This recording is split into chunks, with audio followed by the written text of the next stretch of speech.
नवे शिक्षणीक वर्स केन्ना सुरू करपा विशीं फाटले कितलेशेच दीस कोफुसांव सुरू आशिल्ले. एप्रिलांत शाळा सुरू करच्यो न्हय हाका लागून कांय पालकांनी उच्च न्यायालयांत याचिकाय दाखल केल्ली. मात उच्च न्यायालयान सरकारची बाजू घेत पालकांची याचिका न्हयकारिल्ल्यान आतां 6वी ते 10वी आनी 12वीचे नवे शिक्षणीक वर्स सोमार 7 एप्रिलच्यान सुरू जातले. हे खातीर शिक्षणीक खातें पुरायपणान तयार आसात म्हूण शिक्षण खात्याचो संचालक शैलेश जिंगडे हांणी सांगलें. तशेंच विद्यार्थ्यांक लागपी पुस्तकांय लेगीत गोंयांतल्या सगळ्या शाळांनी उपलब्ध करून दिल्यात.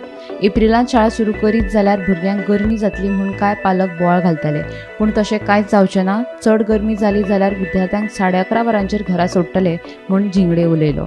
पळय, आमी सर्क्युलर काडिल्ले आसा 6th to 10th आनी 12th फायच्यान स्टार्ट जाता.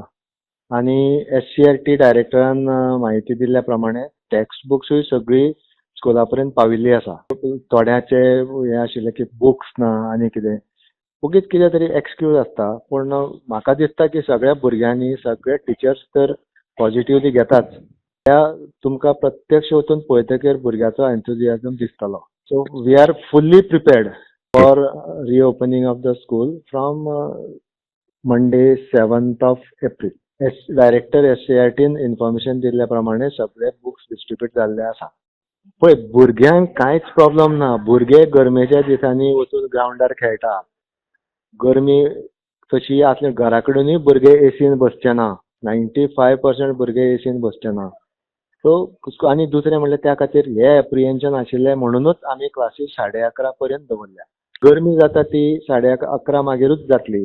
तो 11:30 पर्यंत भुरग्यांक बसोवन सपोज गरमी जाता जाल्यार ताका सोडपाचें अशें आमी इन्स्ट्रक्शन दिल्या.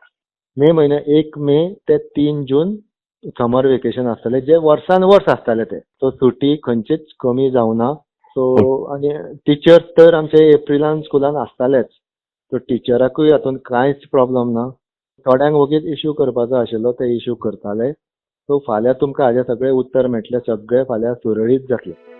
गोमंतक टीव्ही खातीर रिपोर्टर विनायक सामंत.